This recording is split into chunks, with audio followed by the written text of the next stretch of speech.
Map ஆக்டிவிட்டிக்கு தான் அதிக மதிப்பெண்கள் கிடைக்கும். அந்த மதிப்பெண்களை நம்ம ஈஸியா வாங்கிடலாம். மேப் படிக்கிறது ரொம்ப கஷ்டமான வேலை ஒன்றும் கிடையாது. மேப்ல எந்த ஒரு நாடை எடுத்துக்கிட்டாலும் சரி, வரைவு சுழிவுகள் நிறைய இருக்கும். எடுத்துக்கிட்டா நாம இப்ப அமெரிக்காவை பத்தி படிக்க போறோம்னா, இது அமெரிக்காவோட தலைப்பகுதினா இதை வால்பகுதின்னு சொல்லலாம். இந்த வால்பகுதிக்குள்ள எத்தனை வளைவு சுழிவுகள் இருக்குன்னு பாருங்க. இது தென் அமெரிக்கா, இது தென் அமெரிக்காவோட வயிற்றுப்பகுதி. இந்த வயிற்றுப்பகுதியில எத்தனை வளைவு சுழிவு இருக்கு. இப்படி ஒவ்வொரு நாடுகளோட வளைவு சுழிவுகள் வர இடங்களை நாம கரெக்டா பார்த்து வச்சோம்னா மேப் எழுதுறது ஈஸியான கலை தான். ஒவ்வொரு நாட்டோட இடங்களையும் கொஞ்சம் ஷார்ட்கட்டா பார்த்து வச்சோம்னா ஈஸியா மேப் வரைபட பயிற்சியில மார்க் வாங்கிடலாம். மேப் பயிற்சி கடினமானது இல்ல. கணித பாடத்தை எப்படி புரிஞ்சு படிக்கிறோமோ அதே மாதிரி மேப் எந்தெந்த இடத்துல எந்தெந்த இடங்கள் வரணும்னு புரிஞ்சு படிச்சா ஈஸியா மார்க் வாங்கிடலாம்.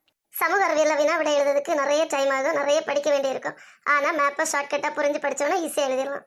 வாங்க ஃப்ரெண்ட்ஸ், நாம இப்போ வட அமெரிக்கா தென் அமெரிக்கா கண்டத்துக்குள்ள போகலாம். அங்குள்ள நாடுகளை ஷார்ட்கட்டா பார்க்கலாம்.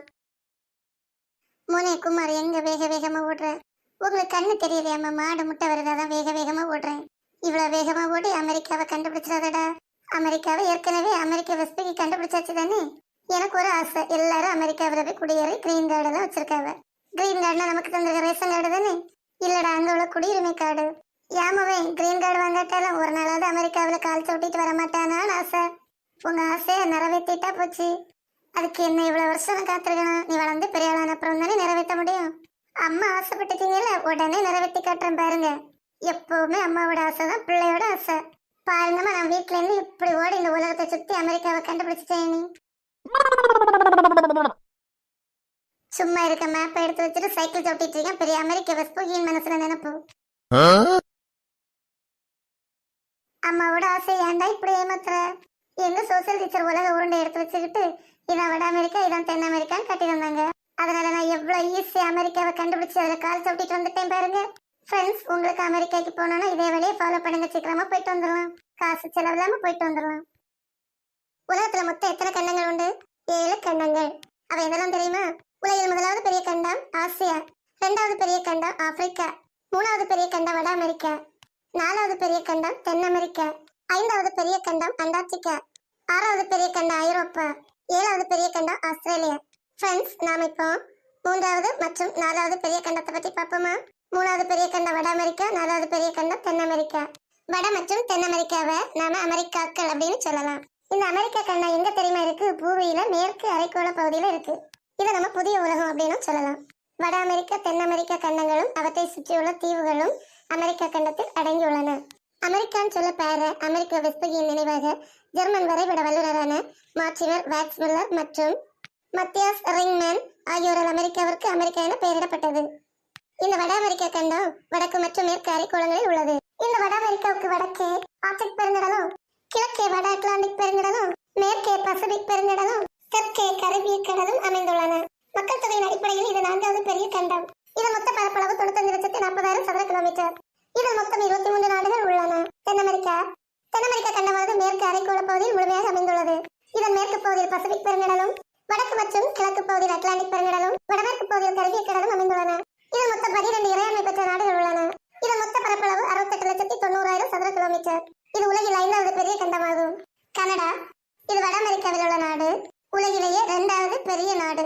இதன் வடக்கே வடமுனையும், கிழக்கே அட்லாண்டிக் பெருங்கடலும், தெற்கே அமெரிக்க ஒன்றியமும், மேற்கே பசிபிக் பெருங்கடலும், அமெரிக்க ஒன்றிய நாடுகளில் அலாஸ்கா மாநிலமும் எல்லையாக அமைந்துள்ளது. அது சரி, இந்த கனடாவோட தலைநகர் என்ன தெரியுமா? ஒட்டவா. கனடான கன்னு ஞாபகம் வச்சுக்கோங்க. கன்னு நம்ம ஒட்டலாம். Canada Ottawa. மெக்சிகோ வட அமெரிக்காவில் ஐக்கிய அமெரிக்கா பகுதியில் உள்ள ஒரு நாடு. இதன் தலைநகரம் மெக்சிகோ நகரம்.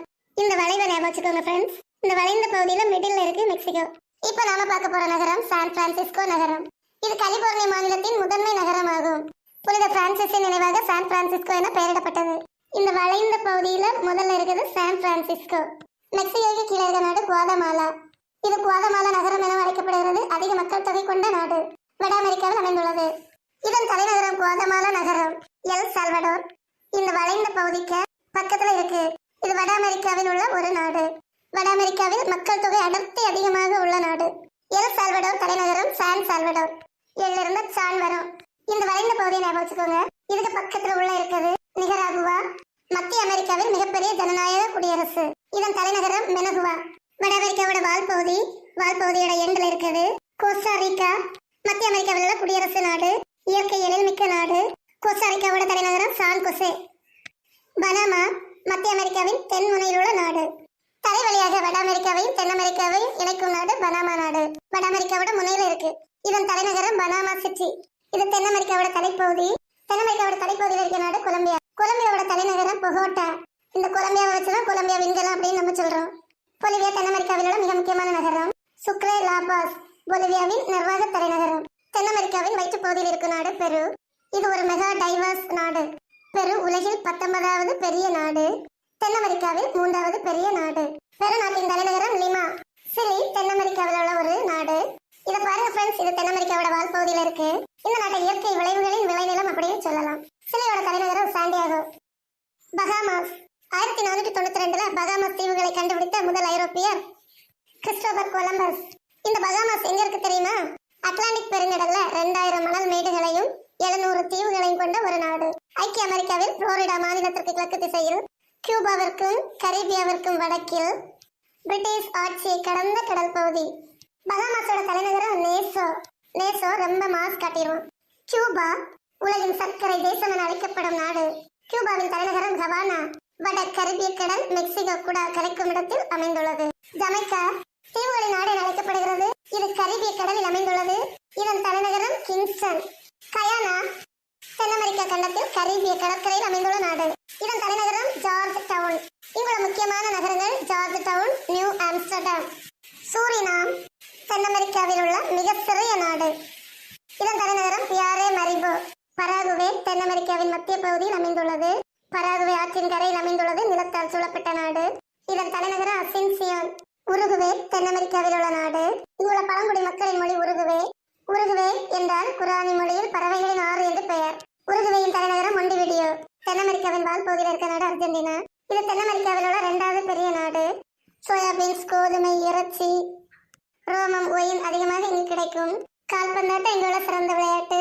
இதோட தலைநகரம் பியூனஸ் அயர்ஸ். பிரேசில் தென் அமெரிக்கா கண்டத்தில் உள்ள கூட்டாட்சி குடியரசு. பிரேசில் தென் அமெரிக்காவில் மிகப்பெரிய மக்கள் தொகை கொண்ட நாடு. உலகிலேயே பரப்பளவிலும் மக்கள் தொகையிலும் 5வது பெரிய நாடு. பிரேசிலின் தலைநகரம் பிரேசிலியா. ஹவாய் தீவுகள் அமெரிக்க ஐக்கிய நாடுகளோடு இணைந்த தீவு கூட்டம்.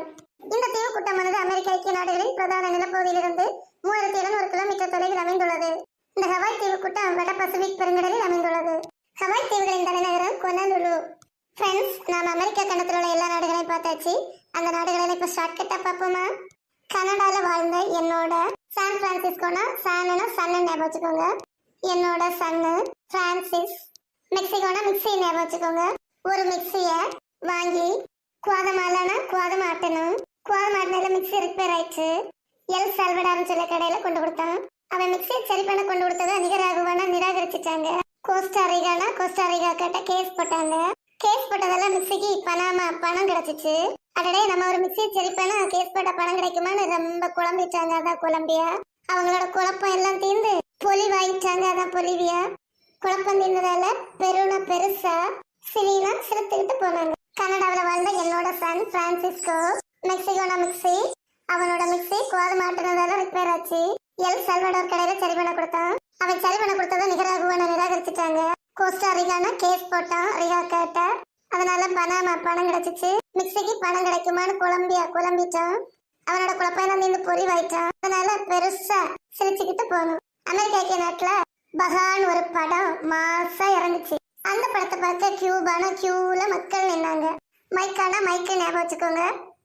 அந்த படத்துல மைக்க பிடிச்சுக்கிட்டு நடிகை கயானா, நடிகர் சூரி கூட பிரெஞ்சு பக்கத்துல போய் டான்ஸ் ஆடுனதுனால பிரெஞ்சு கயானான்னு அழைக்கப்பட்டாங்க. இதை பார்த்துட்டு இருந்த பிரேசில் என் நெஞ்ச பராகுவே உருகுதே அப்படின்னு அர்ஜென்டா அட்லாண்டிக் பெருங்கடலுக்குள்ள போனோம். அமெரிக்க தியேட்டர்ல பகான் சொல்லி மாஸ் படம் இறங்குச்சு. இதை பார்க்கறதுக்கு மக்கள் கியூல நின்னாங்க. ஜமைக்கானா மைக்கு படிச்சுட்டு இந்த படத்துல உள்ள நடிகை கயானா, நடிகர் சூரி கூட பிரெஞ்சு டான்ஸ் ஆடினதுனால அவங்க பிரெஞ்சு கயானான்னு அழைக்கப்பட்டாங்க. இதை பார்த்துட்டு உட்கார்ந்து இருந்த பிரேசில் நெஞ்சம் பராகுவே உருகுதே அர்ஜென்டா வருதே அப்படின்னு பாட்டு பாடிக்கிட்டு அட்லாண்டிக் பெருங்கடல்ல போய் குளிக்க போயிட்டான். இதெல்லாம் பார்த்துட்டு இருந்த ஹவாய் அட்லாண்டிக் பெருங்கடலுக்கு ஹாய் சொல்லிக்கிட்டு பிரேசில தூக்கிட்டு கரைக்கு வந்துட்டாரு. இது போன்ற உங்கள் வரைபட பகுதியில் உள்ள கதைகளை உடனுக்குடன் தெரிந்து கொள்ள அணுகவும் ரிஜினல் சோசியல் சேனலை. இந்த கதை உங்களுக்கு பிடிச்சிருந்தா லைக் பண்ணுங்க, ஷேர் பண்ணுங்க, சப்ஸ்கிரைப் பண்ணுங்க. மறக்காம உங்க கமெண்ட் பாக்ஸ்ல போட்டுருங்க.